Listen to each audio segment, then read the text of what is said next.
మహిమ కలుగును గాక.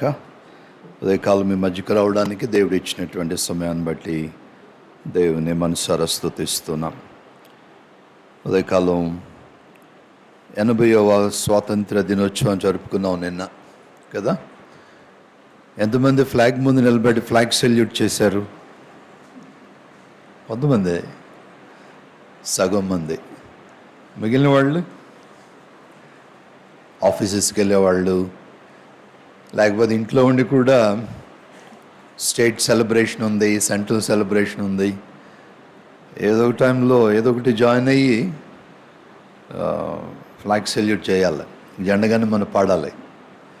వందే మాత్రం పాడినా ఇష్టం లేకపోయినా, ఇప్పుడు అది కొంచెం డిస్ప్యూటెడ్ అయింది కాబట్టి పాడాలి. We need to honor God for the land that God has given us. దేవుడు మనకి దేశాన్ని ఇచ్చిన దాన్ని బట్టి దేవుని మనం స్తుతించాలి. National song is our national pride. So అది పాడినప్పుడల్లా కూడా ఒళ్ళంతా పులకరిస్తుంది కదా. అది అవకాశాన్ని పోగొట్టుకోకూడదు, మనం అది గమనించాలి. మేబీ నెక్స్ట్ టైం అది అందరూ కూడా చేయడానికి ప్రయత్నం చేయండి. దైవభక్తి ఎంత ముఖ్యమో దేశభక్తి కూడా అంతే ముఖ్యం. ఎందుకంటే ఈ రోజుల్లో చాలా రాంగ్ నెరేటివ్స్ వస్తున్నాయి. అంటే క్రైస్తవులు లేకపోతే మిగిలిన వాళ్ళు కొంతమంది దేశద్రోహులు, దేశ వ్యతిరేకులు, ఇటువంటి బాగా పబ్లిసిటీ అవుతూ ఉన్నాయి నెరేటివ్స్. కానీ వాస్తవానికి చూసినట్లయితే దేవుని యొక్క వాక్యం బైబిల్ భారతదేశంలోనికి రావడం వల్ల ప్రజాస్వామ్యానికి పునాదులు పడినాయి. అది చరిత్ర చెప్పే సత్యం, అది ఎవరు కూడా దాన్ని తీసివేయలేరు. అంతకుముందు వరకు రకరకాల రాజ్యాలుగా ఉన్నటువంటి భారత ఉపఖండం ఒక దేశంగా అవతరించడానికి బైబిల్, దేవుని వాక్యం, సువార్త ఎంతో మరి పనిచేసింది. అనేక మంది క్రైస్తవ నాయకులైన వారు కూడా స్వాతంత్రోద్యమంలో పాలుపంపులు పొందారు. అవేమీ కూడా కనబడకుండా తెరమరుగైపోయినాయి. వాటిని జ్ఞాపకం చేసుకోవాలి మనం. ఇంక్లూడింగ్ గాంధీజీతో పాటు కొంతమంది క్రైస్తవ నాయకులు కూడా ఉన్నారు. ఇది మనము జ్ఞాపకం పెట్టుకోవాలి. కనుక దేశాన్ని బట్టి దేవుని మనం స్తుతించాలి, దేవుడు ఇచ్చిన వనరులను బట్టి దేవుని స్తుతించాలి. అందుకే ఒక ఇది ఉంది, east or west, India is best అంటారు. అంటే నా అనుభవం కూడా అది, మా పర్సనల్గా మా అనుభవం కూడా. మేమైతే వెళ్ళలేదు కానీ ఎక్కడికి. మా చిన్న చెల్లోళ్ళే మా ఆస్ట్రేలియాలో ఉన్నారు, మా అక్కడి చెల్లి. మా బాబోళ్ళు మీకు తెలిసినట్టుగా లండన్లో ఉన్నారు. సో భారతదేశంలో ఒక వైపున ఇటున్నారు, ఒక వైపున వీళ్ళు ఉన్నారు. సో వాళ్ళ యొక్క అనుభవాలు, అక్కడున్న వాతావరణం, పరిస్థితులు ఏమైనా చెప్తా ఉంటే విని ఇది మాట అంటుంటాను, ఏమో బాబు మా ఇండియానే బెటర్ అని. ఎక్కడుండే సమస్యలు అక్కడ ఉంటాయి, కానీ India is a wonderful country, అద్భుతమైనటువంటి దేశం. కాబట్టి దేశాన్ని బట్టి నిత్యం మనం స్తుతించాలి, దేవుడు ఇచ్చినటువంటి వనరులను బట్టి ప్రార్థన చేయాలి. ఎవరికైతే దేవుడు అధికారం ఇచ్చాడో, అది కేంద్రంలోనే కానీ రాష్ట్రాల్లో కానీ, వారి గురించి ప్రార్థన చేయాలి. ప్రతి ఉపవాస ప్రార్థనలు చేయాలి. అది దేవుడు నియమించిన కట్టడి. మరి మనం అందరం క్షేమంగా ఉండాలంటే మనం ప్రార్థన చేయాలి. కాబట్టి మరి ఆగస్ట్ 15కి జెండాకి మనం సెల్యూట్ చేయకపోతే ఇంకేం ప్రార్థన చేస్తాం మనం? దేశభక్తి ఏది? సో ఇది మనసులో పెట్టుకోవాలి. మంచిది. దేవుని యొక్క వాక్యంలోనికి వెళ్దాం. ఈరోజు ఉందా? లైవ్ ఉందా బాబు? ఓకే.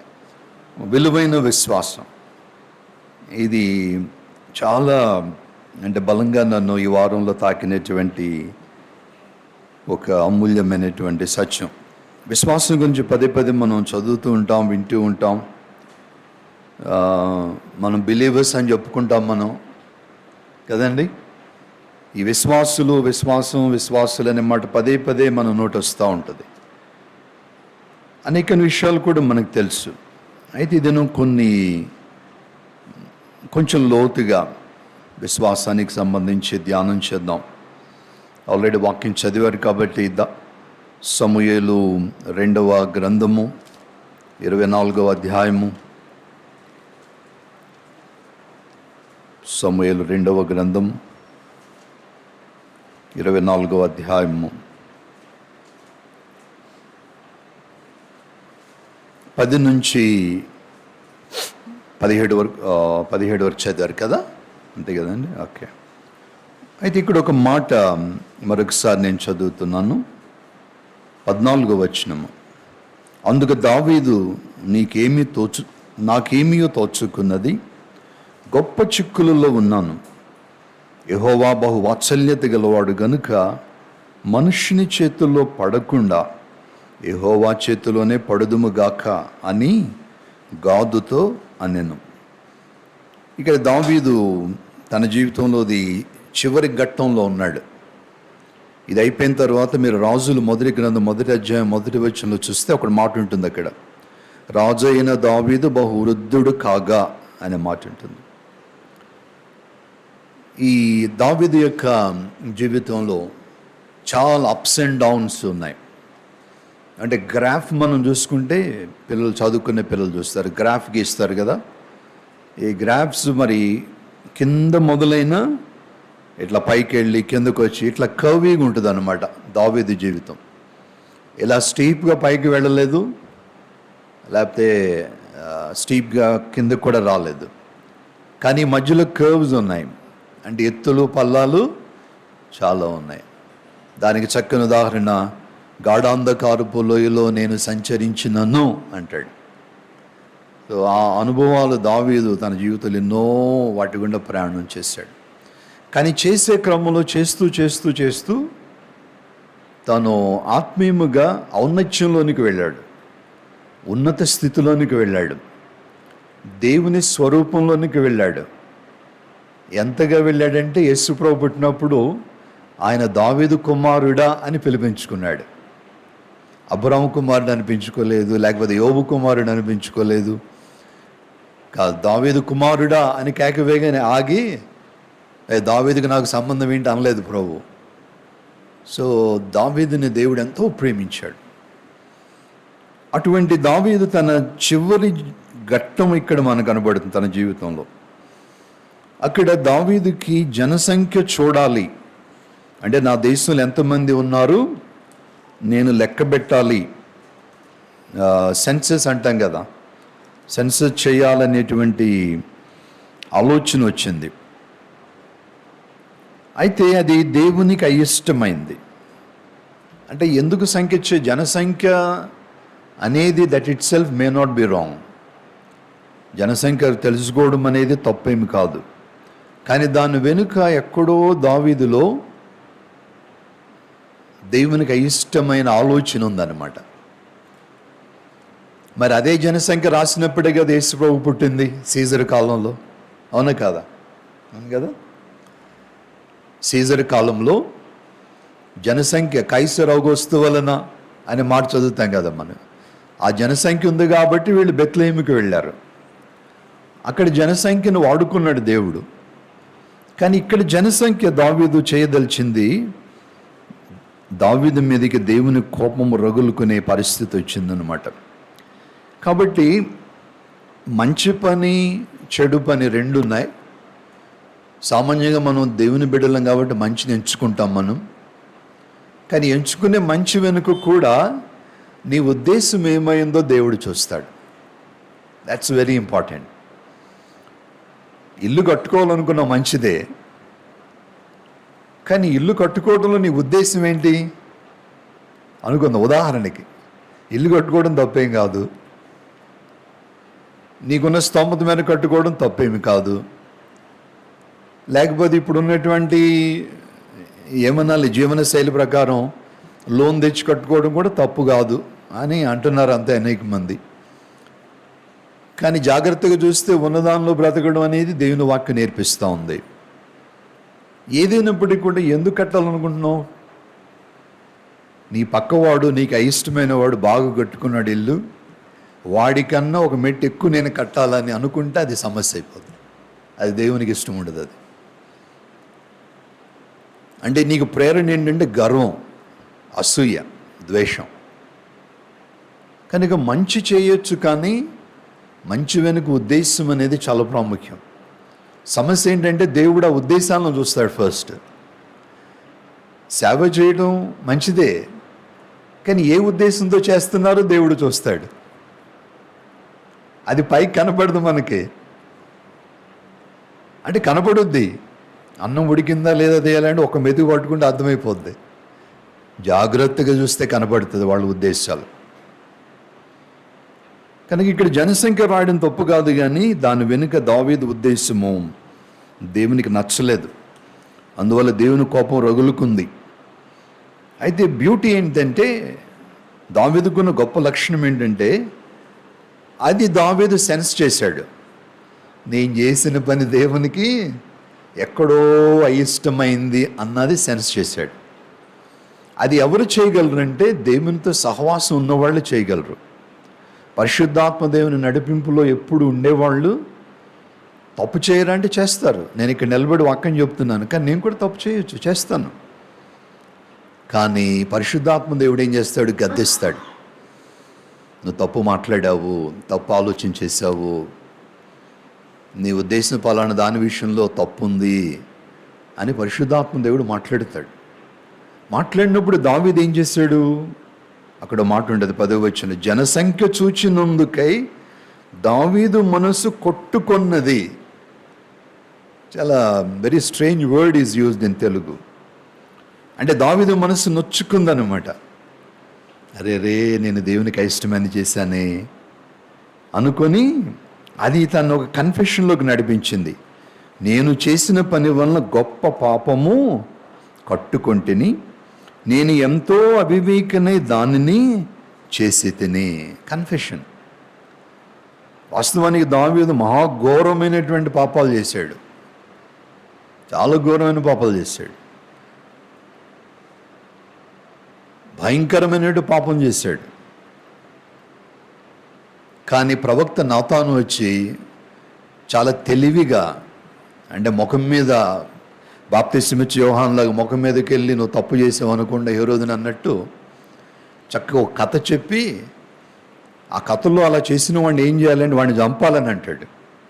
అయితే ఆ చంపవలసింది నిన్నే అనగానే దావీదుకి అర్థమైపోయింది. Nathan is a very wise profit. అందుకే యేసుప్రభు అంటాడు, నిష్కల్మషంగా ఉండాలి, పావురం వల్లే. పాము అనేది వాడాడు అక్కడ దేవుడు. పాముల వల్ల వివేకం కూడా ఉండాలి. నా జీవితంలో కొన్నిసార్లు నేను అది లేకపోవడం వల్ల చాలా ఇబ్బందులకు గురయ్యానని అనిపిస్తుంది, if I look back in my life. But thank God for my wife. తన పక్కనే ఉండటం వల్ల మళ్ళా తేరుకొని కోలుకొని ముందుకు వెళ్ళగలుగుతా ఉన్నాం. సాటి అయిన సహాయము భార్యను అందుకే దేవుడు ఇస్తాడు. దేవుడు కనుక పెళ్ళిళ్ళు కావాల్సిన వాళ్ళు మంచిగా ప్రార్థన చేసుకోవాలి. మొన్న నేను సెనేట్ వెళ్ళినప్పుడు అక్కడ ఒక నా జూనియర్ కనపడ్డాడు. తను ఆల్రెడీ అలహాబాద్ బైబిల్ సెమినరీలో పనిచేస్తున్నాడు లెక్చరర్గా.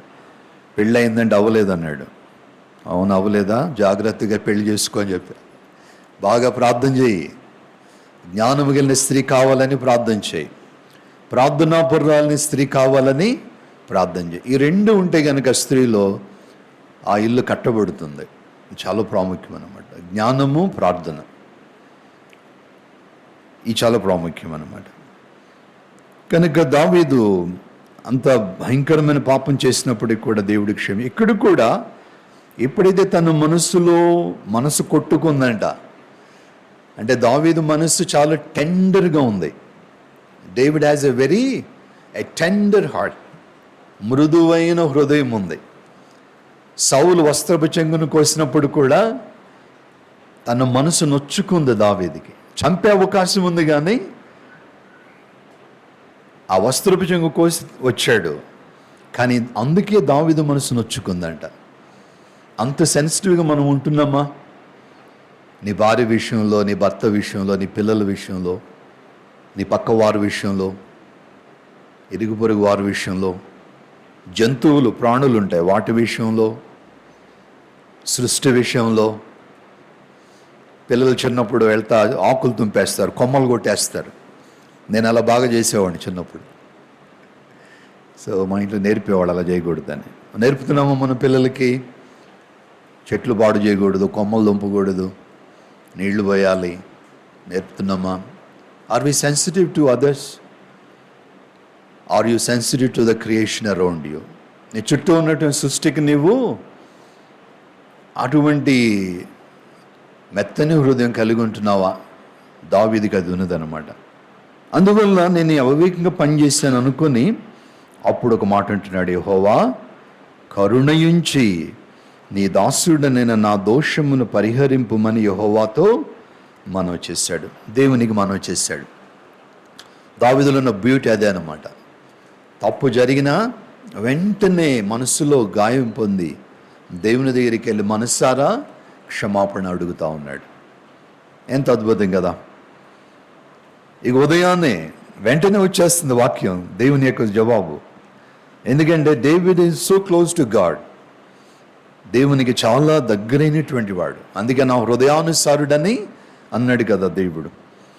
11వ వచనంలో ఉదయమున దావీదు లేచినప్పుడు, అంటే రాత్రి ప్రార్థన చేశాడు, తెల్లారికి జవాబు వచ్చేస్తుంది. తనకి రాలేదు డైరెక్ట్గా. ఎందుకని రాలేదు? ఇప్పుడు డైరెక్ట్గా దావీదుతో మాట్లాడాలంటే దావీదుకి దేవునికి మధ్య ఏమడ్డుంది చెప్పండి? ఏమడ్డొచ్చింది? పాపము, చేసిన పాపము అడ్డొచ్చింది. నేనేనంతే, నా పాపం క్షమించబడకుండా నేను ఇక్కడికి వచ్చి వాక్యం చెప్పడానికి ప్రయత్నం చేశాను అనుకోండి, బూడిదలో పోసిన పన్నీరేది, వేస్ట్. పైకి బాగానే ఉండొచ్చు, నేను మంచి భాష వాడవచ్చు, నేను ఎంతో సిద్ధపడి ఉండొచ్చు, కానీ నాలో పాపం పెట్టుకుని వాక్యం చెప్పడానికి వచ్చాను అనుకోండి, అది వ్యర్థం. మీ టైం వేస్ట్, నన్ను పిలిచిన వాళ్ళ టైం వేస్ట్, మొత్తం వేస్ట్ అన్నమాట. అడ్డంగుంది పాపము. అందుకే దేవుడు ఏం చేశాడు? దీర్ఘదర్శి అయిన గాదుతో మాట్లాడాడు, నువ్వు వెళ్ళి దావీదుకు చెప్పు, క్షమిస్తాను కానీ శిక్ష మాత్రం అనుభవించాల్సిందే. అది అర్థం చేసుకోవాలి మనం. క్షమిస్తాడు దేవుడు, మనం హృదయపూర్తిగా యథార్థంగా అడిగినప్పుడు చేసిన తప్పును క్షమిస్తాడు. కానీ దానికి రావాల్సిన పర్యవసానము మనము తప్పకుండా అనుభవించక తప్పదు. అది దేవుని విధి. అది కనుక దావీదుకి 3 ఆప్షన్స్ ఇచ్చాడు. 3 ఆప్షన్స్ ఏంటంటే 3 విషయాలు చెప్తున్నాను. దాంట్లో ఒకదాన్ని కోరుకు, అది నీ మీదకి రప్పించదను. నువ్వు చేసిన తప్పును క్షమిస్తున్నాను, నేను రెస్టోర్ చేస్తాను కానీ చేసిన దానికి ప్రతిఫలం అనుభవించాలి. అందుకే పౌలు అన్నాడేమని, ఓ మనుష్యుడా, ఎందుకు నీవు అవివేకంగా ఉంటున్నావు? నువ్వు ఏది విత్తావు అది కొస్తావని నీకు తెలీదా అని అంటాడు. ఏది విత్తితే అది మనము కొయ్యవలసిందే, తప్పదు. కాబట్టి కోరుకో, ఈ 3 ఏది కావాలో అని చెప్పి 3 చెప్తున్నాడు గాదు వచ్చి ప్రవక్త. నీవు ఈ దేశం మంది 7 సంవత్సరాల క్షామము కలగడానికి ఒప్పుకుందువా? అది మొదటిది. రెండవది, నిన్ను తరుముచున్న నీ శత్రువుల ఎదుట నిలువలేక 3 నెలలు పారిపోటుకు ఒప్పుకుందువా? అది రెండవ ఆప్షన్. 3వ ఆప్షన్ ఏంటి? నీ దేశమందు 3 దినములు తెగులు రేగుటకు ఒప్పుకుందువా? యోచన చేసి నన్ను పంపిన వానికి నేను ఇయ్యవలసిన ఉత్తరము నిశ్చయముగా తెలియజెప్పమనెను. 3 ఆప్షన్స్ ఇచ్చాడు. 3 ఏది ఎంచుకోవాలో దావీదుకి అర్థం కాలేదు. అర్థం కాక ఏం చేశాడు? అక్కడ ఒక ఒప్పుకోలు చేస్తున్నాడు. అది 14 వచ్చి మనం చదివాం. అందుకు దావీదు, నాకేమీ తోచుకున్నది, నాకేమీ తోయట్లేదు. 7 సంవత్సరాల క్షామం అంటే భయంకరం. శత్రు చేతిలో పడడం అంటే అది ఇంకా మళ్ళా పాత జ్ఞాపకాలు. దావీదు రాజుగా అభిషేకమైంది మొదలు, చిన్నప్పుడు యవనస్తుడిగా సమూయేలు చేత, నిజముగా రాజు అయినప్పుడు 30 సంవత్సరాల వయసుకు వచ్చే ముందు శత్రువు తరిమాడు సంవత్సరాల తరబడి. ఇంకా అనుభవంలోకి వెళ్ళడం దానికి ఇష్టం లేదు. మూడవదైనా 3 దినాలు తెగులు అంటున్నాడు. దానికి కూడా తెగులు వచ్చిందంటే ప్రజలు చచ్చిపోతారు. నీకేం అర్థం కాక ఏమంటున్నాడు? నా గొప్ప చిక్కులలో ఉన్నాను, పాపం మనల్ని చిక్కుల్లో పడేస్తుంది. చిక్కుల్లో పడేస్తే మనం ఏమంటాం? ఎందుకు దేవా నాకు ఈ చిక్కు వచ్చింది అని తిరిగి దేవుణ్ణి అడుగుతాం మనం. అది సమస్య. చిక్కు తెచ్చుకుంది నువ్వు, నేను. దేవుడు ఎవరిని కూడా చిక్కు పెట్టాడు. కావాలని దేవుడు ఎవరిని శోధించాడు. ఎక్కడో లోపం ఉంటేనే నీకు వస్తుంది ఏదో ఒకటి. ఇది గమనించాలి. So never ever day to question God. ఎప్పుడు కూడా దేవుని మీద అనుమానం, దేవుని మీద సంశయము, దేవుని మీద సనగడము, దేవుని తిరిగి ప్రశ్నించడం చేయకూడదు మనం. ఇది గమనించాలి. చిక్కుల్లో పడిపోయాను నేను. యెహోవా బహు వాత్సల్యత గలవాడు గనుక మనుషుని చేతిలో పడకుండా యెహోవా చేతిలోనే పడుదుముగాక అని గాదుతా అన్నాడు. దానిలో ఏం కనపడుతుంది? అమ్మ కొట్టినా కానీ మళ్ళా వచ్చి బిడ్డ అమ్మ ఆకలేస్తుంది అన్నం పెట్టంటాడు కదా, అలాగనమాట. మీకు ఇంట్లో పెట్టుందనుకోండి, పెట్టిన మనం కొట్టినా మళ్ళీ తినే టైంకి మన దగ్గరికి వస్తుంది. అది మనం పండుకున్నప్పుడు మన పక్కనే పండుకుంటుంది. దావీదు దేవుని దగ్గరికే వెళ్ళటానికి ఇష్టపడుతుంది. దీనిలో ఏం కనబడుతుందంటే, వచ్చినటువంటి కష్టములో దావీదులో ఉన్నటువంటి విశ్వాసము బయటికి వస్తున్నట్లు మనం చూస్తున్నాం. దేవుని మీద ఆధారపడడం కొరకు చూస్తున్నాడు. దేవుని చేతిలోనే పడతాను నేను. ఇక దేవుడి చేతిలో పడితే నీ ఇష్టం నాయనా. తెలంగాణలో గతంలో వాడేవాళ్ళు నీ బాంచన్ దొర అనేవాళ్ళు. ఇక దేవుని దగ్గర నీ బాంచన్ దొర అంటూ అనమాట. కాబట్టి ఆయన దొర కాదు, దేవుడు ఆయన. దొరలు దోచుకునేవాళ్ళు కులం పేరిట, మతం పేరిట, జాతి పేరిట దేశంలో దోచుకున్నారు తరతరాలుగా. సువార్త దానికి విడుదల ఇచ్చింది. నీ బాంచిన దేవా అన్నట్టుగా ఉందన్నమాట. దేవుని యందు విశ్వాసం దావీదు వ్యక్తపరుస్తున్నాడు. అందుకు మరి తెగులు వచ్చింది, చాలా భయంకరమైన తెగులు వచ్చింది. 15వ వచనంలో వచ్చిన తెగులుకి దాను నుండి బెయేర్షెబా వరకు 70,000 మంది మృతి పొందారు. 70,000 అంటే 7 ఉంది కదా, అక్కడ 7 ఉంది కాబట్టి దేవుని యొక్క ఉగ్రత పరిపూర్తిగా వచ్చింది. ఏమీ ఎక్కువ తక్కువ లేకుండా వచ్చి అక్కడి నుంచి ఇంకా ముందుకు వస్తూ ఉన్నాడు. ఎవరు? జనములను నాశనం చేసే దూత, ఆ కీడు తెగులు వస్తూ ఉంది. ఎక్కడికి వస్తుంది? యెరూషలేము దగ్గరికి వస్తూ ఉంది. 16వ వచనం, అయితే దూత యెరూషలేము పైని హస్తము చాపి నాశనము చేయబోయినప్పుడు యెహోవా కీడును గూర్చి సంతాపము పొందాడు. ఎందుకని సంతాపం? యెరూషలేములో ఎవరున్నారు? తన దాసుడైన దావీదు ఉన్నాడు. ఎంత విచిత్రమో చూడండి. ఒక పక్కన శిక్ష వస్తూ ఉంది, దేవుడు శిక్షిస్తూ ఉన్నాడు. కఠినంగా వచ్చింది, తీవ్రంగా వచ్చింది, పరిపూర్ణంగా వచ్చింది. 70,000 మంది, 7 అనేది కనబడుతుంది కాబట్టి అక్కడ. But at the same time దేవుని కరుణ కనబడుతుంది. ఆపమంటున్నాడు యెహోవా దూతను. ఆజ్ఞ ఇచ్చాడు దేవుడు. ఆపమన్నప్పుడు దేవుని దూత అప్పుడు ప్రత్యక్షమయ్యాడు. ఎక్కడ?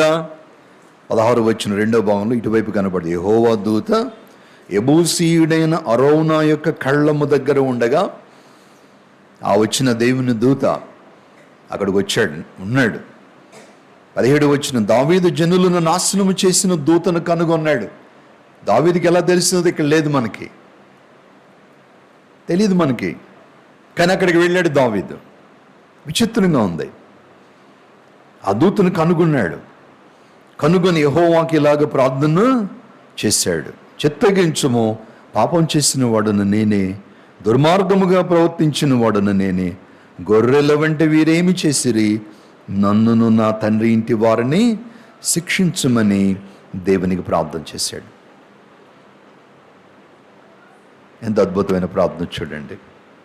తన పాపను ఒప్పుకుంటున్నాడు, దేవుని దూతకు మొరపెడుతూ ఉన్నాడు, దేవుని దూతకు ప్రార్థన చేస్తున్నాడు, కానీ యెహోవాకే ప్రార్థన చేస్తున్నాడు.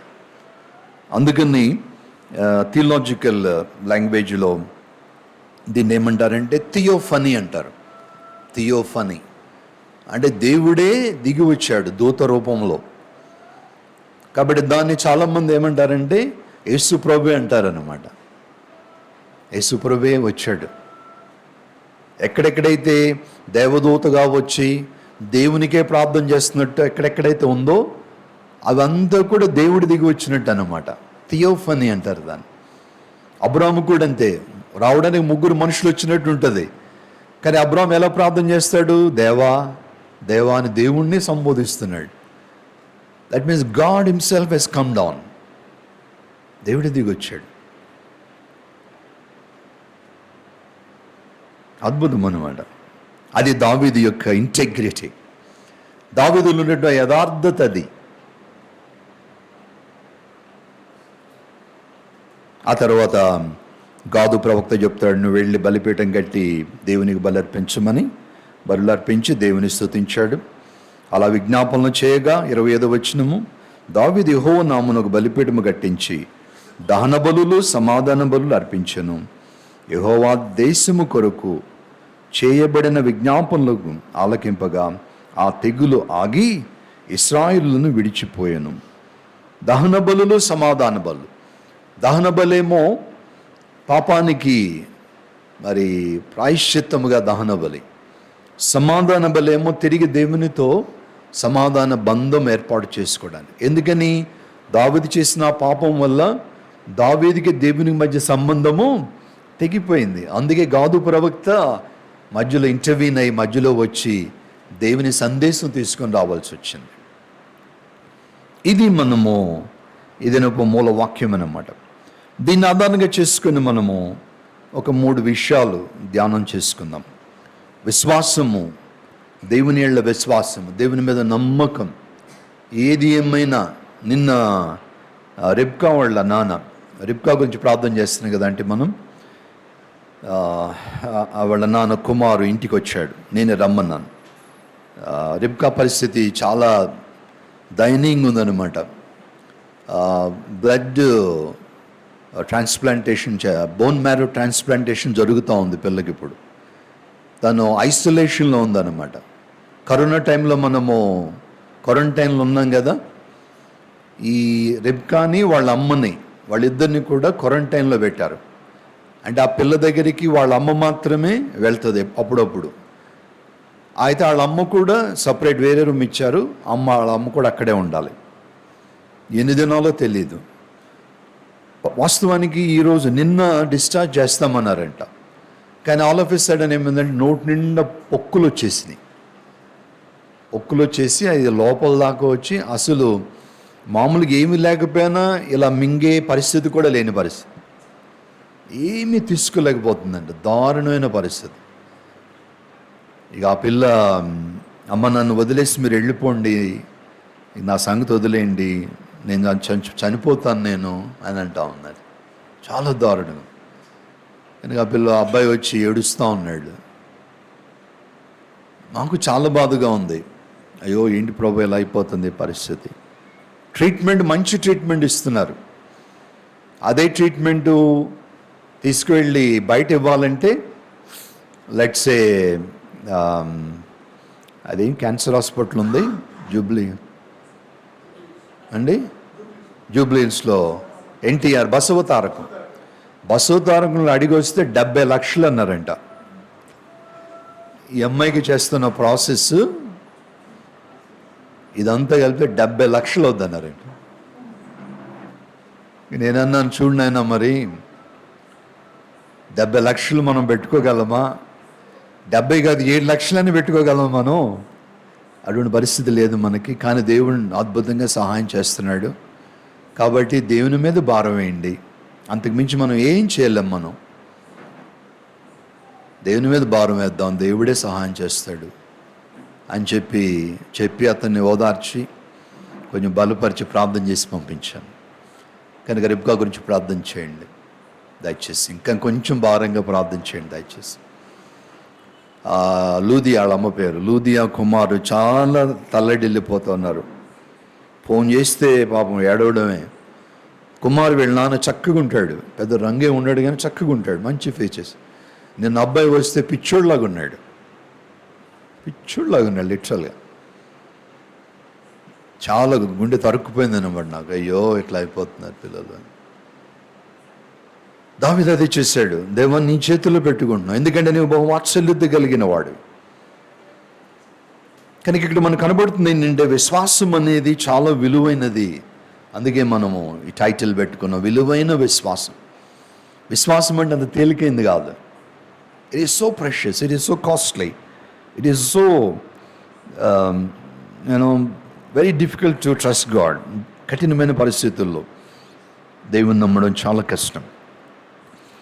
అందుకే యేసు ప్రభు కూడా అక్కడక్కడ ఆ కనానీయురాలైన స్త్రీ వచ్చి మరి ఆయన ముట్టినప్పుడు, ఆ తర్వాత యేసు ప్రభు దయ్యాన్ని వెళ్ళగొట్టడానికి తన కుమార్తె గురించి అడగడానికి వచ్చినప్పుడు ఆమెను చూసి అంటాడు యేసు ప్రభు, అమ్మా నీ విశ్వాసము గొప్పది అని అంటాడు. అలాగే శతాధిపతి కూడా వచ్చి మొరపెట్టినప్పుడు, పదాన్ని ఇంటికి వస్తానన్నప్పుడు శతాధిపతి ఏమంటాడు, నువ్వు రావక్కర్లేదు నాయన, అధికారం అంటే ఏంటో నాకు తెలుసు, కాబట్టి నువ్వు రాకుండానే నువ్వు బాగు చేయగలవు నా దాసుడిని అంటే. యేసు ప్రభు అతని విశ్వాసాన్ని చూచి ఆశ్చర్యపోయాడు. అన్యుడైన వానికి ఇంత విశ్వాసం ఉందా? మనలాంటి వాళ్ళైతే ఏమంటాం మనం, రా ప్రభు, నాయన రా నాయన రా నాయన. పాస్టర్ గారు మీరే ప్రార్థన చేయాలి. పాస్టర్ గారు ఎందుకు చేయాలి ప్రార్థన? పాస్టర్ గారు చేయాల్సిన అవసరం లేదు. విశ్వాసం ఉంటే నువ్వే ప్రార్థన చేయొచ్చు. అది ఎంతటి అనారోగ్యమైన, అది మన బలహీనత అన్నమాట. అలా చేసేస్తున్నారు చాలామంది. పాస్టర్ గారు చేస్తేనే స్వస్థత వస్తుందని. తప్పది. నీకు విశ్వాసం ఉంటే, నీకు విశ్వాసంతో హృదయపూర్తిగా నీవు అడిగితే నీ దేవుని నీకు మధ్యలో ఎవ్వరు అక్కర్లేదు. You don't need any mediation. కొంతమందికి మీకు స్ట్రేంజ్గా ఉంటుందేమో, నచ్చకపోవచ్చేమో, but I'm telling what the Bible says. ఎందుకంటే వాక్యం ఏమంటుంది, దేవునికి మనిషికి మధ్యవర్తి ఒక్కడే. ఎవరు? పాస్టర్ గారు కాదు, దేవుడే. అంటే అలాగని ప్రార్థన అయిన తర్వాత వచ్చి ప్రార్థన చేయించుకోవద్దా? చేయించుకోండి, ఏం పర్లేదు, నో ప్రాబ్లం. పాస్టర్ గారిని బట్టి రాదు స్వస్థత, అది గమనించాలి. నీ హృదయాన్ని బట్టి, అమ్మ నీ విశ్వాసము నిన్ను బాగు చేసింది అన్నాడు యేసు ప్రభు.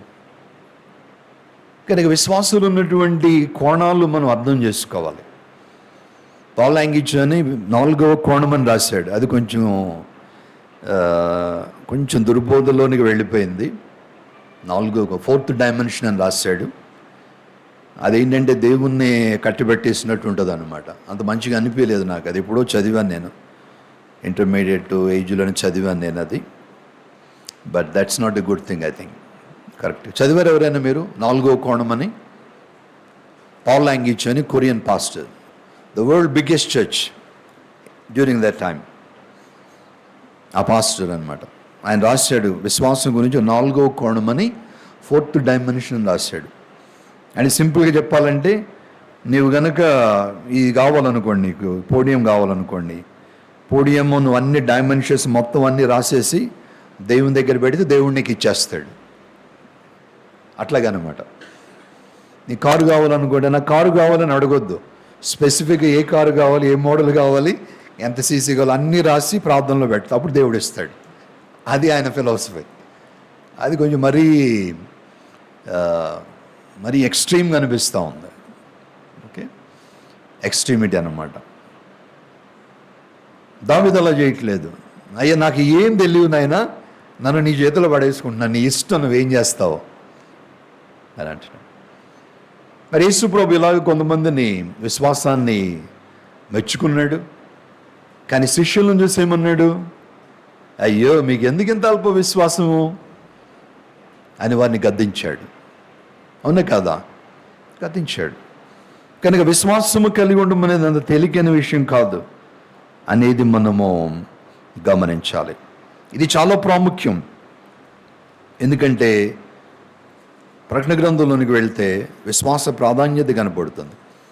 చివరికి వచ్చేస్తున్నాను అనుకోమాకండి, ప్రకటన గ్రంథం అనేసరికి ప్రాముఖ్యత చెప్పటానికి నేను ఇది చూపిస్తున్నాను, దానితో జాగ్రత్తగా వినడం కోసం అన్నమాట. ప్రకటన గ్రంథం 21వ అధ్యాయంలో నరకానికి వెళ్ళేటువంటి వారి లిస్ట్ కనపడుతుంది. అక్కడ 21వ అధ్యాయం 8వ వచనంలో పిరికివారును, అవిశ్వాసులను, అసహ్యులను, నరహంతకులను, వ్యభిచారులను, మాంత్రికులను, విగ్రహారాధికులందరూ, అబద్ధికులందరూ అగ్ని గంధకములతో మండు పాలు పొందుదురు. ఇది రెండవ మరణం. రెండవ మరణం అంటే దట్స్ ఇటర్నల్ డెత్ అన్నమాట. అది రెండవ మరణం అంటే చనిపోవడం కాదు, పూర్తిగా చనిపోవడం కాదు. రెండవ మరణం అంటే దట్ ఈస్ ఇటర్నల్, దట్ నిత్య మరణం తెలుగులో అర్థం అవ్వాలంటే. ఎప్పుడు చనిపోతానే ఉంటారు. అర్థం కాని విషయం మనకి అది. అంటే కాలిపోతూ ఉంటారు కానీ చనిపోరు. ఘోరమైనటువంటి వేదన. ఆ లిస్టులో 8 రకాలు ఉన్నాయి. ఇక్కడ 8 రకాల్లో రెండవ గుంపు ఎవరు? పిరికివారు మొదటివారు, రెండవ వారు అవిశ్వాసులు. అవిశ్వాసం అన్నమాట. అవిశ్వాసులు ఎవరైతే ఉంటారో వారెవరు కూడా పరలోకానికి వెళ్ళరు అని ఎవరికి రాశాడు? ప్రకటన గ్రంథం సంఘానికే రాశాడు.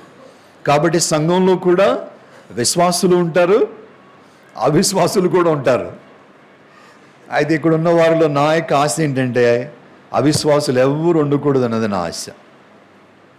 ఎంతమంది ఉన్నామని కాదు, ఉన్న కొద్ది మంది అయినా అందరము విశ్వాసులుగా ఉంటే మంచిది. That's more than enough. అవిశ్వాసులుగా అవ్వకూడదు. ఎందుకు అవుతారు అవిశ్వాసులుగా అనేది మనకు అర్థమవుతుంది. ఇప్పుడు వాక్యంలోనికి వెళ్దాం. వాక్య ధ్యానం కొంచెం లోతుకి వెళ్తే చివరికి వచ్చేసరికి సంఘంలో కూడా అవిశ్వాసులు అనేది ఎందుకు వస్తుంది అనేది మనకు అర్థమవుతుంది. కాబట్టి విశ్వాసం గురించినటువంటి దీనిలో మొదటిగా మనకు అర్థమయ్యేది ఏంటంటే కష్టాలు, శ్రమలు, ఇబ్బందులు వచ్చినప్పుడు దేవుని విశ్వసించడం కష్టం. అందుకే మొదటి సంగతి మనం చూద్దాం ఏంటంటే కష్టాల్లో విశ్వాసం అనేది కఠినమైనది. This is the first thing. మొదటి ఆలోచన మనకి చేద్దాం. కష్టాల్లో విశ్వాసం కఠినమైంది. అంటే అన్నీ బాగున్నప్పుడు దేవుని నమ్మడం తేలికే కదా. అన్నీ బాగున్నాయి అనుకోండి, ఉద్యోగం ఉంది, ఉండటానికి ఇల్లు ఉంది, కట్టుకోవడానికి వస్త్రం ఉంది, తినడానికి ఆహారం ఉంది, బ్యాంక్ బ్యాలెన్స్ ఉంది, పిల్లలు పెళ్ళిళ్ళు చేసాము, మేమైతే కనీసం ఒకళ్ళకన్నా చేసాము, ఇంకొకళ్ళకి చేయాల్సి ఉంది, మొత్తానికి అవుతూ ఉంది, నడుస్తూ ఉంది జీవితం. అలా ఉన్నప్పుడు ఎలా ఉంటుంది? ఓ యూ థ్యాంక్ గాడ్, మంచి ర్యాంక్స్ వచ్చినాయి, పాస్ అయ్యి నెక్స్ట్ స్టేజ్కి వెళ్తున్నారు, మంచి జాబ్ రాబోతూ ఉంది, ప్లేస్మెంట్ కొరకు ప్రార్థన చేస్తున్నాం. నిఖిల్ గురించి, నిఖిల్ నిద్రపోతున్నాడు లేదా? నిఖిల్ ప్లేస్మెంట్ గురించి ప్రార్థన చేస్తున్నాం. You are happy, we are all happy. కానీ కష్టం వచ్చినప్పుడు, శ్రమ వచ్చినప్పుడు, సవాళ్ళు వచ్చినప్పుడు, ప్రశ్నలు వచ్చినప్పుడు మనకి కష్టమైపోద్ది. అందుకే 31వ కీర్తన చదివించాను. అక్కడ దావీదు పరిస్థితి ఏంటి? అయ్యో దేవా, నేను ఓటికుండ వంటి వాడను అయితిని. చదివారా మీరు ఆ వాక్యను? జ్ఞాపకం ఉందా? ఓటికుండను ఎవరైనా బాగు చేయగలరా? బాగు చేయాలి. ఈ మధ్య మనం పోటరీకి వెళ్తున్నాం. We're getting back to pottery. ఈ కుండలు కొనుక్కుంటున్నాం చేపలు వండడానికి, దానికి దీనికని కొనడానికి ప్రయత్నం చేస్తాం. కొంటాము, 4-5 సార్లు వండిన తర్వాత వేడికి చిట్లు పోద్ది అక్కడ. అది చిట్ల తర్వాత ఏం చేస్తాం? దాన్ని మళ్ళీ షాప్కి తీసుకెళ్ళి రిపేర్ చేయించుకుంటామా? కుమ్మరి దగ్గరికి వెళ్ళి బాగు చేయమంటే బాగవుతుందా? Not possible. దావీదు కూడా అలాగే ఉన్నాడు. దేవా, నేను ఓటికుండ వంటి వాడనైపోయాను తనకు వచ్చిన శ్రమల వల్ల. మరి ఈ శ్రమల్లో ఎవరు బాగు చేయగలరు? దేవుడే. అందుకే దావీదు ఏమంటున్నాడు?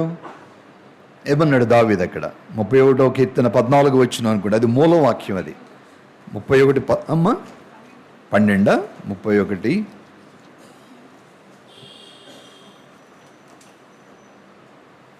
అది 12. నేను చెప్పేది మూలవచనం 14లో దేవుని మీద నమ్మకం గురించి. ఇంత ఓటికుండ వంటి వాడు అయ్యాడు, ఇంకా లోతుకి వెళ్ళేమంటున్నాడు, నా మీద దురాలోచన చేయుచున్నారు అనేక మంది, నాకు ప్రాణహాని చేయడానికి యోచిస్తున్నారు, వారు గుసగుసలాడుట నాకు వినబడుచున్నది, నలుదిశలను నాకు భీతి కలుగుచున్నది. ఎంత భయానకమైన పరిస్థితులు తనున్నాడు. అయినప్పటికీ ఒక మాట అంటున్నాడు 14 వచనం, యెహోవా నీ యందు నమ్మిక ఉంచి ఉన్నాను, నీవే నా దేవుడు అని నేను అనుకొనుచున్నాను. అంటే దేవుని మీద ఈ ప్రతికూల పరిస్థితుల్లో ఓటికుండలాగా అయిపోయాను నేను, కానీ ఈ ఓటికుండను కూడా మళ్ళా పనికొచ్చే కుండగా నువ్వు చేస్తావని నేను నమ్మకం నాకుంది అని దేవుని మీద అంటున్నాడు. ఆ విశ్వాసంతో అంటున్నాడు 15వ వచనం, నా కాలగతులు నీ వశములో ఉన్నాయి. 16వ వచనం ఇంకా చక్కని మాట అంటున్నాడు, నీ సేవకుని మీద నీ ముఖకాంతి ప్రకాశింపచేయము. ఎప్పుడైతే దేవుని ముఖకాంతి ప్రకాశం అవుతుందో ఓటికుండ మళ్ళా బాగవుతుంది. ఎందుకంటే మన దేవుడు మామూలు కుమ్మరి కాదు, ఆయన పరమ కుమ్మరి. అందుకే పౌలు అంటాడు, మనమందరం కూడా మంటి ఘటాలము. మనం ఈ మంటి ఘటాలలో ఐశ్వర్యం ఉంది. ఏం ఐశ్వర్యం ఉంది? స్వార్థ అనే ఐశ్వర్యం ఉంది. కాబట్టి ఆ స్వార్థం మనలను మరలా తిరిగి బ్రతికింపజేస్తుంది.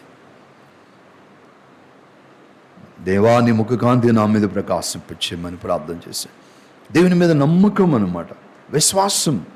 ఇరుకులో ఉన్నాడు, కష్టంలో ఉన్నాడు, అయితే విశాలతను చూపిస్తాడని దేవుణ్ణి నమ్మాడు దావీదు.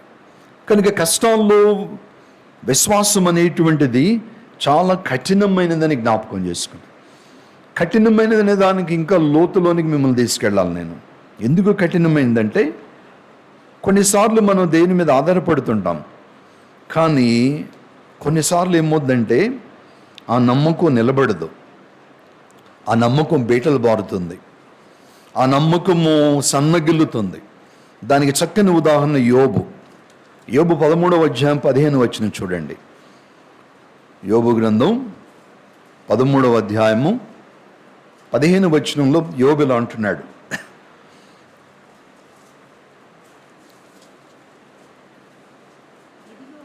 12వ అధ్యాయంలో మొదలుపెట్టాడు.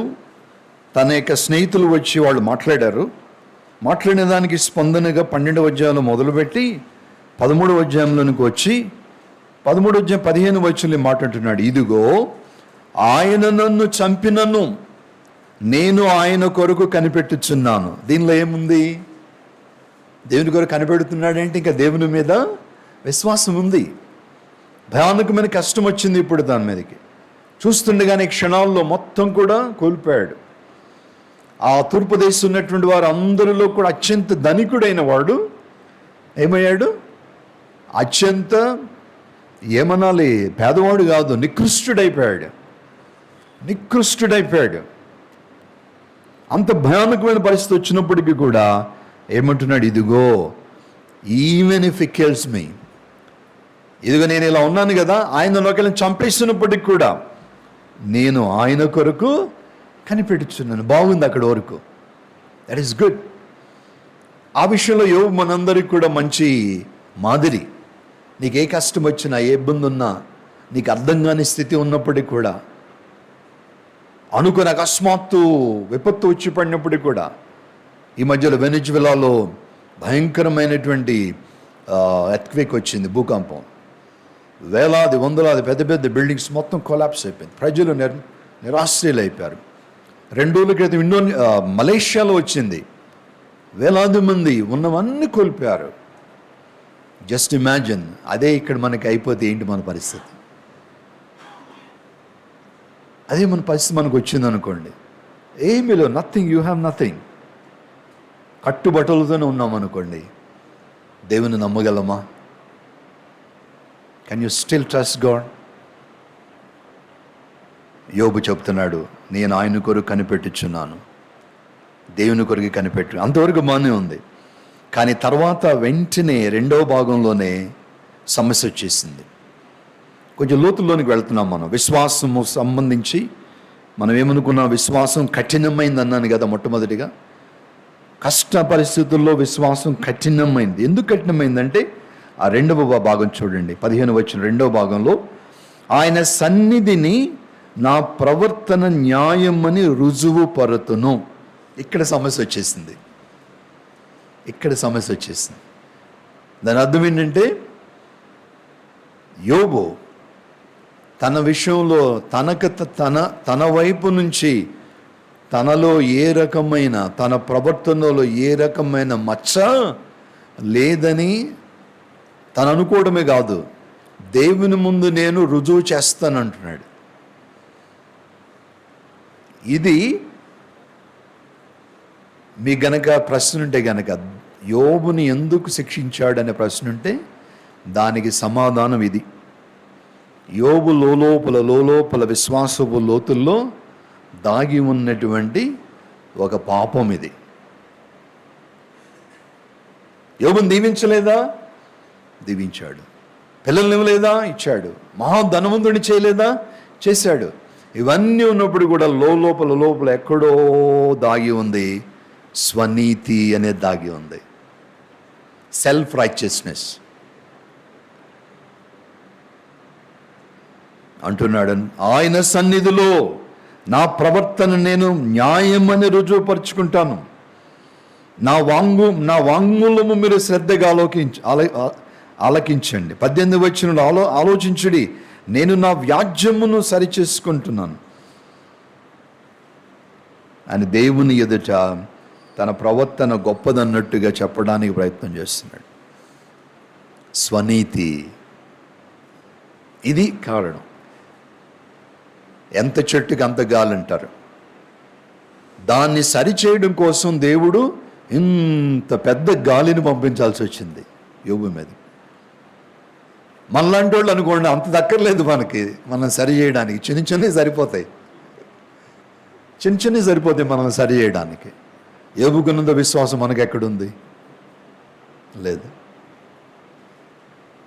కానీ యోబు విశ్వాసం చాలా లోతైనది.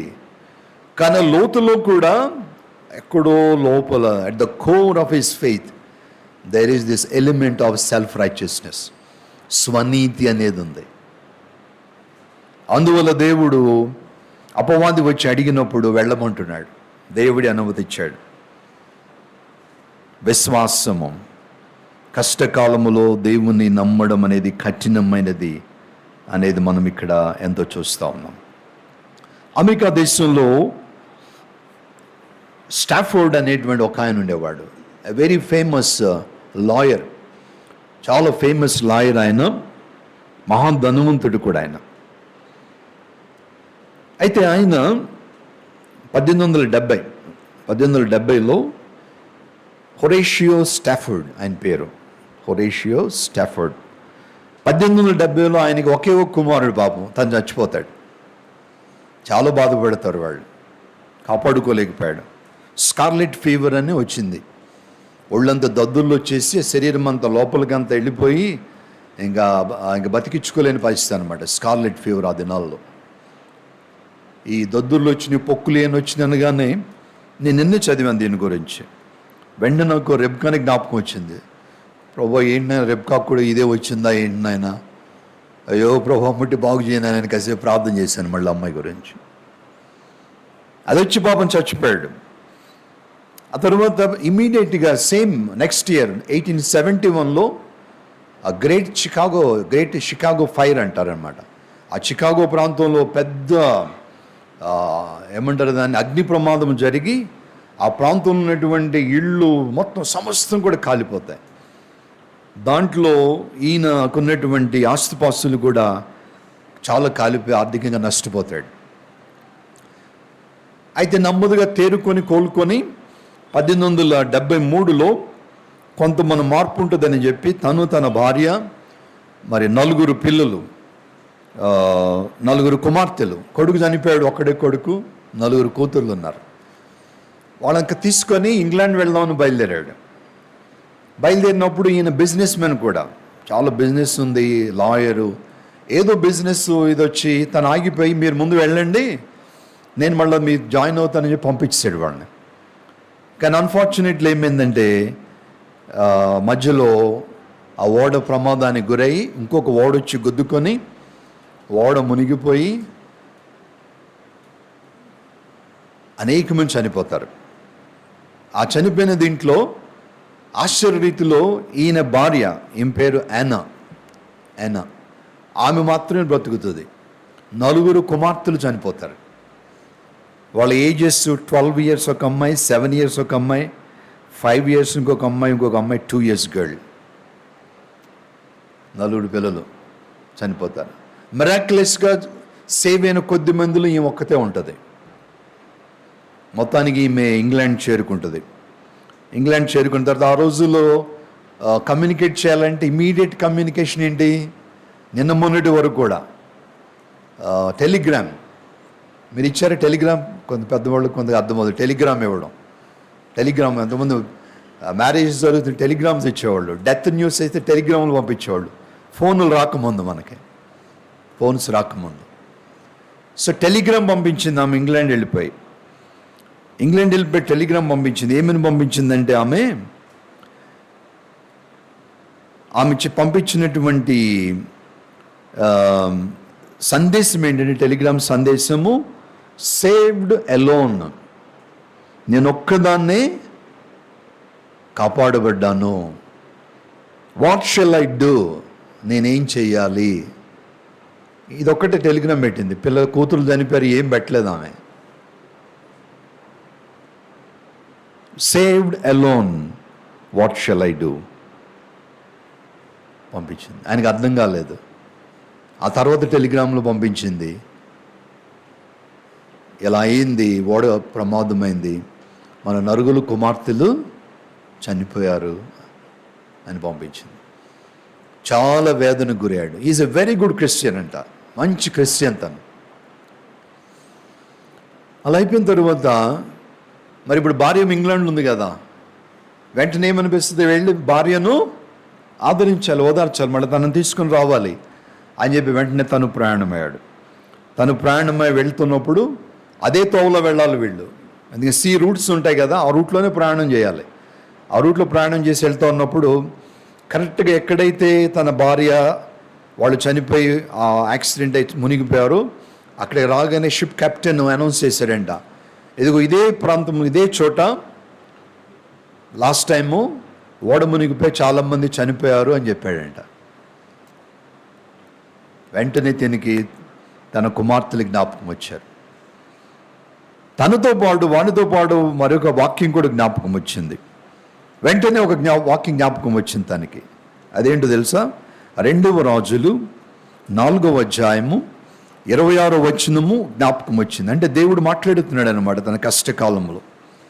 2 రాజులు 4వ అధ్యాయము 26వ వచనం.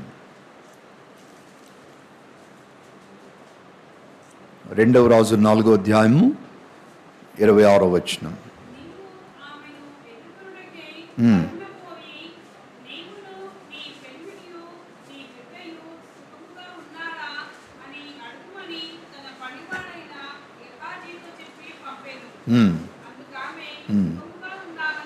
సుఖముగా ఉన్నామని చెప్పాను. తెలుగులో సుఖముగా ఉన్నామని చెప్పినది కదా. ఇంగ్లీష్లో ఏముంది? It is well. చదవండి, ఇంగ్లీష్లో ఏముంది? ఎవరైనా చదవండి, ఇంగ్లీష్లో ఉన్నది.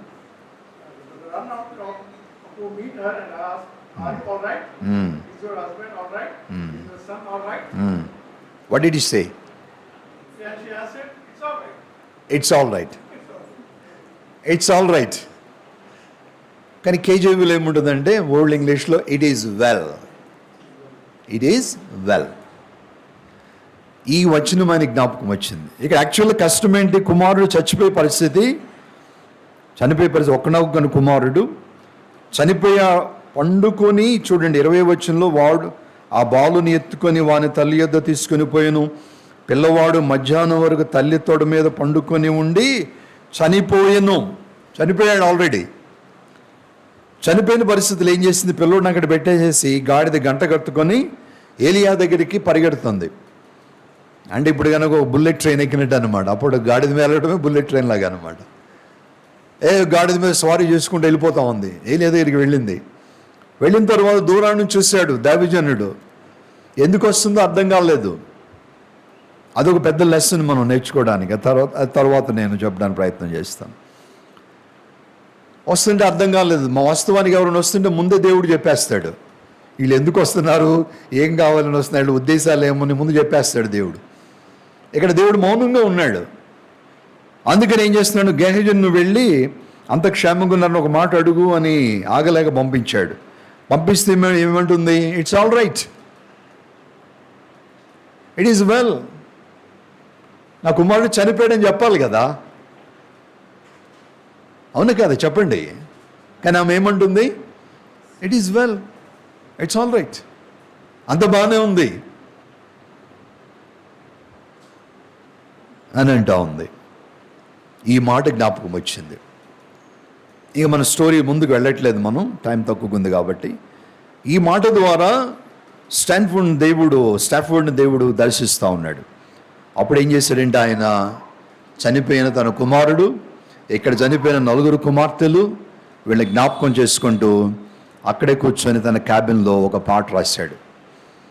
ఇంగ్లీష్లో వెరీ ఫేమస్ పాట అనమాట. It is well with my soul, whatever is my lot, thou hast taught me to say, it is well with my soul. ఆ పాట పాడుతుంటే కూడా చాలా మీనింగ్ఫుల్గా అనిపిస్తుంది.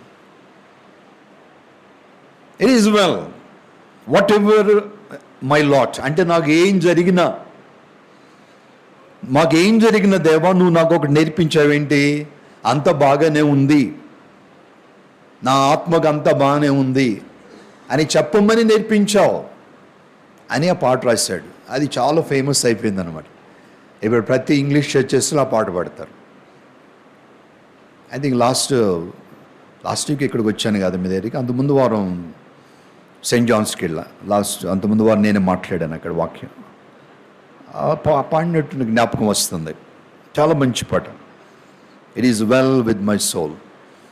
దాంట్లో ఏం కనబడుతుంది, దేవుని మీద విశ్వాసం. పిల్లలను కోల్పోయినా, కుమారుని కోల్పోయినా, ఆస్తిపాస్తులు కోల్పోయినా, బాగానే ఉన్నాను దేవా నిన్ను బట్టి అని అంటున్నాడు. ఆ మాట మనం చెప్పగలమా? నీకు కష్టంలో ఉన్నప్పుడు, నీకు నష్టం కలిగినప్పుడు, నీకు వేదన కలిగినప్పుడు, నీకు అనారోగ్యత వచ్చినప్పుడు, నీవు అనుకున్నటువంటిది జరిగినప్పుడు, నీ వారు నీకు అనుకోని పరిస్థితుల్లో దూరం అయిపోయినప్పుడు నువ్వు చెప్పగలవా? అందుకే విశ్వాసం అనేది ఎటువంటిది మనకు అర్థమవుతుంది ఇక్కడ. విశ్వాసం అనేది కఠినమైనది. ఇట్స్ వెరీ టఫ్, కఠినమైనది అనేది మనం చూస్తాం. రెండవది ఏంటంటే, కష్టాల్లో విశ్వాసం అనేది ఖరీదైనది. కఠినమైనది మొదటిగా, రెండవది ఖరీదైనది. It's very costly are it's very precious. అంత తేలికైంది కాదు, ఇది ఉచితం కాదు. కష్టాల్లో విశ్వాసము చాలా ఖరీదైనటువంటిది. దానికి కొన్నిసార్లు చాలా మూల్యం చెల్లించాల్సి ఉంటుంది అన్నమాట. విశ్వాసానికి మూల్యం, కొంత వెల చెల్లించవలసి వస్తుంది దేవుని మీద విశ్వాసం ఉంచితే. అబ్రహాము చక్కని ఉదాహరణ మనకి. అబ్రహాము చక్కని ఉదాహరణ. ఎంతకాలం వెయిట్ చేశాడు, మొత్తానికి దేవుడు కుమారుని ఇచ్చాడు. పిల్లవాడు పెరిగి పెద్దవాడయ్యాడు. సుమారుగా మరి ఇసాకు వయసు టీనేజ్లో ఉన్నాడు, 19 అట్లా ఉన్నాడు, ఆ ఏజ్లో ఉన్నాడు ఇసాకు. అబ్రహాము ముసలివాడైపోయాడు. కానీ దేవుడు ఏమంటున్నాడు, నీ ఒక్కగాను కుమారుని తీసుకెళ్ళి నాకు బలి ఇవ్వమన్నాడు. అంటే దేవుడు అలా అంటున్నాడంటే, యోబులో మనం అనుకున్న ఈ విశ్వాసపు లోపల ఎక్కడో సమస్య ఉంది. దేవుడేమి కఠినాత్ముడేం కాదు, లేకపోతే దేవుడేమి శాడిస్ట్ కాదు. వీళ్ళేం దేవుడు, ఏం దేవుడు అంటే పిల్లోని తీసుకెళ్ళి బలి ఇవ్వమంటున్నాడు అని అనుకో. దేవుడేమి శాడిస్ట్ కాదు ఆయన. వాక్యం అంటుంది, అబ్రహాముని దేవుడు పరిశోధించదలచెను అంటుంది. పరిశోధన ఎందుకంటే విలువైన దాన్ని బయటికి తేయడానికి పరిశోధన. అందుకే వాక్యం అంటుంది, దేవుడు ఎప్పుడు శోధించడు మనల్ని. శోధన అనేది మనల్ని నాశనం చేయడానికి. అపవాది శోధిస్తాడు, సైతాను శోధిస్తాడు. మనమే శోధనలో పడుతూ ఉంటాము. సైతాన్ ఎవరినోకులు వాడుకుని శోధిస్తాడు. కానీ దేవుడు ఎప్పుడు శోధించడు. దేవుడు పరిశోధిస్తాడు to make us better. To make us more valuable, ఇంకా విలువైన వారిగా చేయడానికి. ఇంకా రాటు భాషలో చెప్పాలి, ఇంకా మనల్ని సానబెట్టడానికి అన్నమాట. కత్తి ఉందనుకోండి, కత్తి సానబెడితేనే మంచి పొదును వస్తుంది. దేవుని సాక్షార్థం బ్రతకాలంటే ఇంకా దేవుడు మనల్ని పదును చేయాలన్నమాట. That numbness has to go from us. మొద్దు బారిపోయింది, కత్తి మొద్దు బారిపోయింది అంటారు. మొద్దు బారిన కత్తి కొట్టామనుకోండి, మొక్క అవుతుందా? అవ్వదు, తెగదు. విశ్వాసం మనకు చాలాసార్లు అలాగే ఉంటాం. అబ్రహాము దేవుడు విశ్వాసాన్ని పరిశోధిస్తూ ఉన్నాడు. ఏమేమంటున్నాడు? బలి. వెళ్ళాడు, సిద్ధపడ్డాడు. ఎక్కడ కూడా వెనుకంజ వేయలేదు. పరిశోధన. అటువంటి పరిస్థితుల్లో కూడా నమ్మాడు అబ్రహాం. ఏమని నమ్మాడు చెప్పండి? ఏమని నమ్మాడు?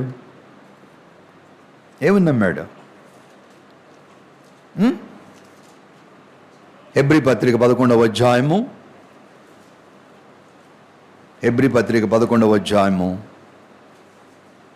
15 నుంచి 19 వరకు చదివితే మనకు అర్థమవుతుంది ఏమని నమ్మాడు. అబ్రహాము శోధించబడి విశ్వాసమును బట్టి ఇస్సాకును బలిగా అర్పించెను.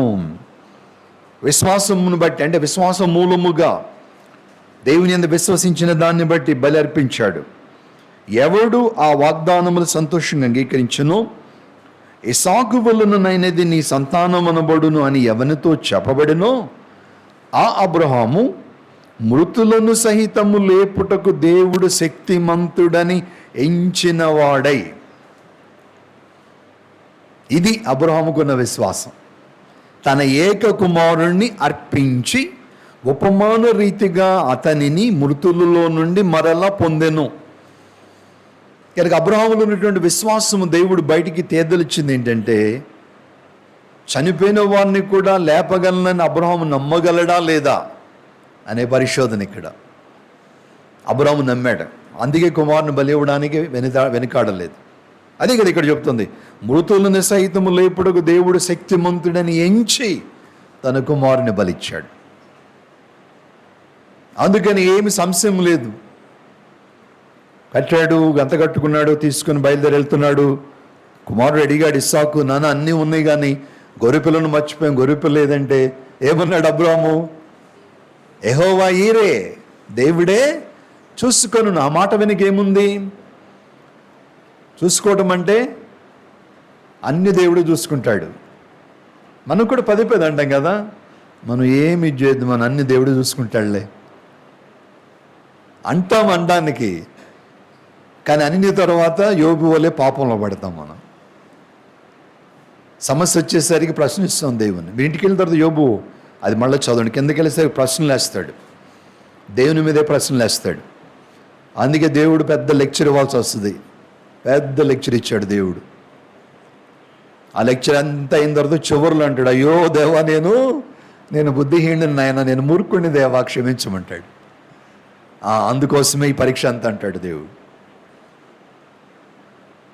కఠినమైనటువంటిదే కాదు కానీ ఖరీదైనది. అబ్రహాము విశ్వాసము నిరూపణకు కుమారుణ్ణే ఇవ్వాల్సి వచ్చింది.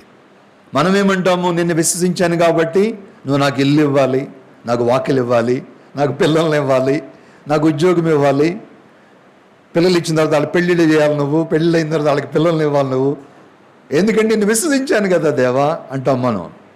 అది విశ్వాసం కాదు. అది that is bargaining with God. దైవంతో వ్యాపార ఒప్పందం అన్నమాట అది. చాలామంది అదే స్థితిలో ఉంటారు. Please come out of that. దాని నుండి బయటికి రావాలి మనం.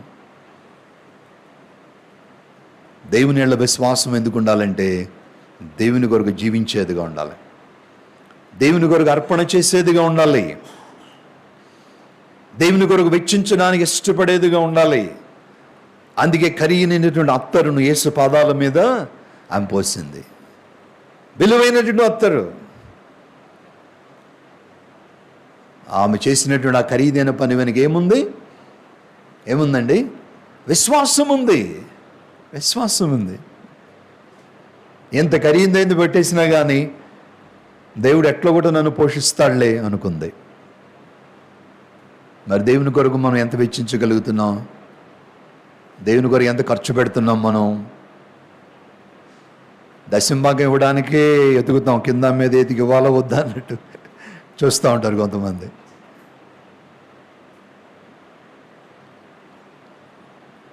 తన కుమారుని ఇవ్వడానికి దేవుడు వెనకాడలేదు కదా.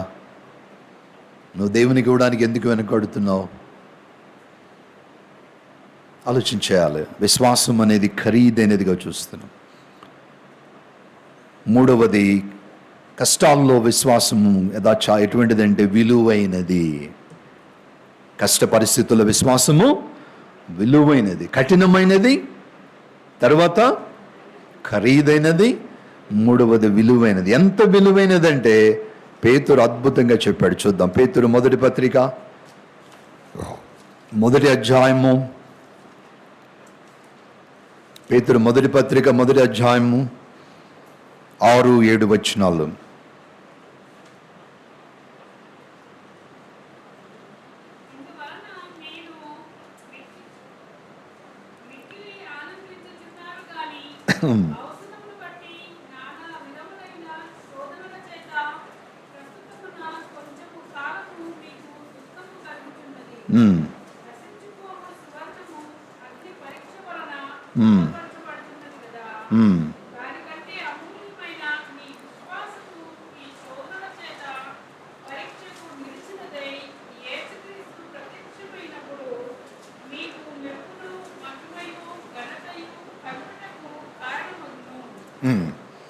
చాలండి.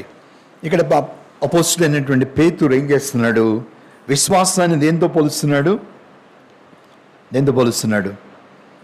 పోలడమే కాదు, అంతకన్నా అమూల్యమైంది అంటున్నాడు. 7వ వచనం 2వ భాగంలో చూడండి. దానికంటే అమూల్యమైన విశ్వాసం. దేనికంటే?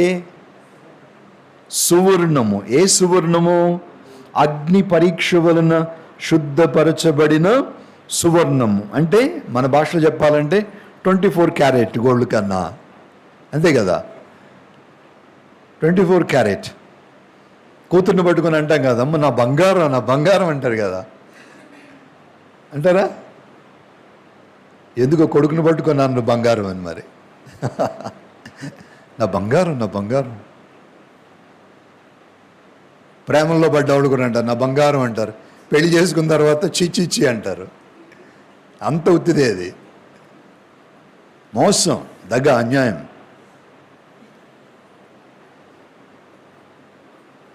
ఇక్కడ దేవుడు అంటున్నాడు పేతురు ద్వారా, మన విశ్వాసం ఎటువంటిది? అమూల్యమైనది. ఎంతకంటే అమూల్యమైనది? 24 క్యారెట్ కన్నా, గోల్డ్ కన్నా అమూల్యమైనటువంటిది విశ్వాసం. కాబట్టి అంత విలువైందన్నమాట విశ్వాసం. అయితే ఎందుకండి ఇది? ఎందుకు దేవుడు దీన్ని అనుమతిస్తున్నాడు? కారణం ఏంటి? ఈ విశ్వాసము గనక పరీక్షకు నిలిస్తే, ఈ విశ్వాసం గనక పరీక్షకు నిలిస్తే ఏమవుతుంది? అక్కడేమనుంది? పరీక్షకు నిలిచినదై, అందరూ చూడాలి వాక్యం జాగ్రత్తగా. పరీక్షకు నిలిచినదై యేసుక్రీస్తు ప్రత్యక్షమైనప్పుడు మీకు మెప్పును మహిమయు ఘనత కలుగుటకు కారణమగు. 3 ఉన్నాయి అక్కడ. నీ విశ్వాసము ఎంత విలువైనదంటే, నీవు గనక కఠినమైన విశ్వాసాన్ని నువ్వు కలిగి ఉంటే, నీవు గనక మరి దేవుని కృపలో ఖరీదైన విశ్వాసాన్ని గనక నీవు కలిగి ఉంటే, నీ విశ్వాసం గనక పరీక్షను తట్టుకొని నిలబడగలిగితే, నీకు వచ్చేటువంటి ఆశీర్వాదం ఏంటంటే, నీకు కలిగేటువంటి దీవెన ఏంటంటే, 1 మెప్పు, 2వది మహిమ, 3వది ఘనత. ఎప్పుడు? యేసు ప్రభువు ప్రత్యక్షమైనప్పుడు ఈ 3 వస్తాయి. ఈ 3 మెప్పు అనేటువంటిది ముఖ్యంగా సేవకులకు సంబంధించింది. మెప్పు అనేటువంటిది సేవకులకు సంబంధించింది. మహిమ అనేటువంటిది, ఘనత అనేటువంటిది సంఘానికి సంబంధించింది. మెప్పు సేవకులైనటువంటి వారికి మెప్పు. బడా నమ్మకమైన మంచి దాసుడాని నన్ను అనాలి ఒక దినాన. దాని కొరకు నేను ప్రయాసపడాలి. నేను ఎన్ని చర్చలు కట్టాను, ఎక్కడికి వెళ్ళాను, ఎక్కడ వాక్యం చెప్పాను, ఏమేమి చేశాను, ఇవన్నీ దేవునికి అనవసరం. దేవుని మెప్పు నాకు కావాలి. దాని కొరకు నా జీవితం అంతా నేను ప్రయాసపడాలి. కొంతమంది వస్తారు మెప్పు పొందుతామని, వాళ్ళు అంటారు మేము దయ్యాలు వెళ్ళగొట్టామంటారు, నీ నామాన్ని బోధించామంటారు, ప్రవచనం చేశామంటారు, ఇంకేమేమో చేశామంటారు. దేవుడు అంటాడు, అవునా, అసలు మీరెవరో నాకు తెలియదే అంటాడు. Can you imagine that? అది మనం ఊహించుకోగలమా? అంటే దయాలు వెళ్ళగొట్టడం తప్ప, ప్రవచనం తప్ప, బోధించడం తప్ప? తప్పు కాదు. కానీ వాళ్ళు చేసిన దాని వెనుక వాళ్ళ ఉద్దేశాల్లో ఎక్కడో దోషం ఉంది. ఆ దోషాన్ని దేవుడు సరిచేయడానికి ప్రయత్నం చేసి ఉంటాడు. కానీ వాళ్ళు దావీదుకు వలె తలొగ్గలేదు, దావీదు వలె దేవుని మీద భారం వేయలేదు, దేవుని యొద్ద ఒప్పుకోలోనికి రాలేదు, కప్పిపుచ్చుకునే ప్రయత్నమే చేసుకుంటూ వచ్చారు. దేవుడు అన్నీ ఓపెన్ చేస్తాడు కదా, అప్పుడు అన్ని బహిర్గతం అవుతాయి. మెప్పు కలుగుతుంది, మహిమ వస్తుంది, ఘనత వస్తుంది. కాబట్టి ఇక్కడ మనం చూస్తుంది ఏంటంటే విశ్వాసం ఎంత విలువైనదంటే బంగారము కంటే విలువైనదని చెప్పాడు. పరీక్షలు వచ్చినప్పుడు అగ్ని బంగారాన్ని ఎలాగైతే పరిశోధిస్తుందో, కష్టాలు కూడా విశ్వాసాన్ని పరిశోధించి అది మేలైన బంగారంగా చేస్తాయి అన్నమాట. అందుకనే విశ్వాసం అనేది విలువైనది, దేవునికి మహిమ తెచ్చేది, మనకు ఒక నిరీక్షణ కలిగించేది. సంఘ చరిత్రలోనికి వెళ్ళినట్లయితే కాన్స్టంటైన్ చక్రవర్తి మారడానికి ముందు భయానకమైనటువంటి శ్రమల గుండా క్రైస్తవ సంఘం మరి ప్రయాణం చేసింది. మరి అపోస్తుల కార్యాల్లో మనం చూస్తాము, సంఘంలో ఘోరమైన హింస కలిగిందని చెప్పి. అది మొదలు 300 సంవత్సరాలు పాటు క్రైస్తవులకు భయానకమైన హింసలు వచ్చాయి. అందుకే ఇక్కడ పౌలు ఇదే పత్రికలో అంటాడనమాట, ఆయా దేశాల్లో చెదరిన వారిలో చేరిన యాత్రికులు చెదిరిపోయారు, దేవుని నమ్ముకున్నందుకు చెదిరిపోయారనమాట. వాళ్ళందరినీ బలపరచడానికి ప్రయత్నం చేస్తున్నాడు. సంఘ చరిత్ర చెప్పే సత్యం ఏంటంటే, సంఘాన్ని ఎంత హింసించారో క్రైస్తవ్యం అంత పెరిగిందట, అంత పెరిగింది. కారణం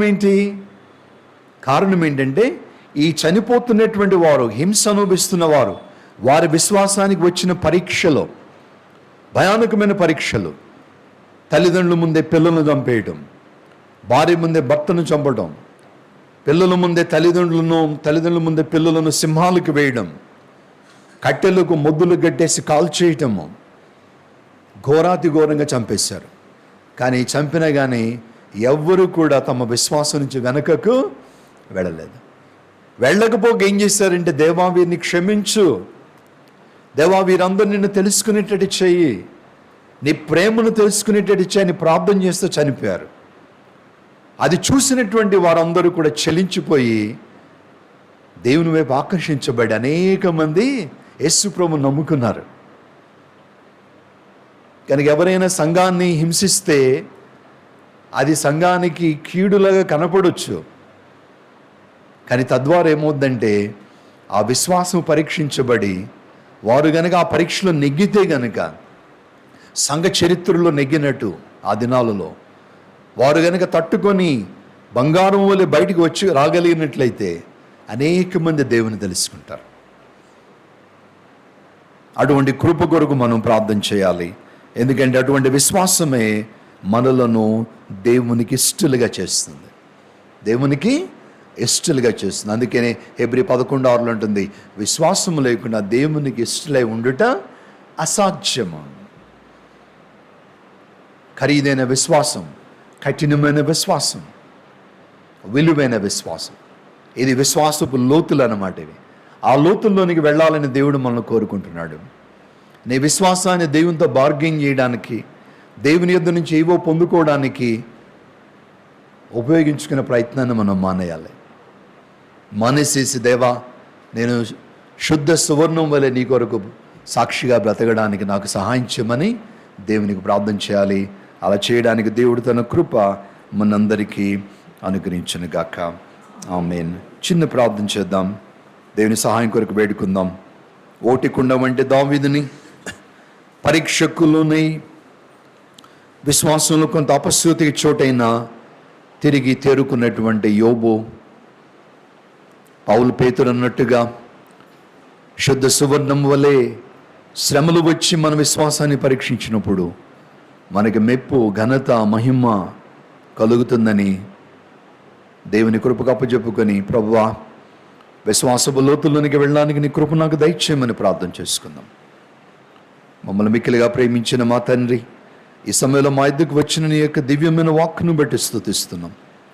విశ్వాసులమని పేరుకు చెప్పుకోవటం కాదు కానీ ప్రభువా, నీవు మెచ్చే విశ్వాసము, ఇతరులకు సాక్షార్థంగా ఉండే విశ్వాసము, నీవు ప్రత్యక్షమైనప్పుడు మెప్పుని, ఘనతను, మహిమను పొందేటువంటి విశ్వాసము, ఆ లోతుల్లోనికి మేమందరం వెళ్ళడానికి మాలో తండ్రి స్థిరమైనటువంటి నిశ్చయత, దావీదులో ఉన్నటువంటి యథార్థత, యోబులో ఉన్నటువంటి ఒప్పుకోలు, అబ్రహాములో ఉన్నటువంటి దృఢమైన విశ్వాసము మా అందరికీ ప్రసాదించమని నీ కనికరానికి మమ్మల్ని అందరినీ అప్పచెప్పుకుంటూ, మా ప్రభు, మా రక్షకుడు, మా కొరకు త్వరలో రానయ్యన యేసు నామమున వేడుకొనుచున్నాము తండ్రి. ఆమేన్.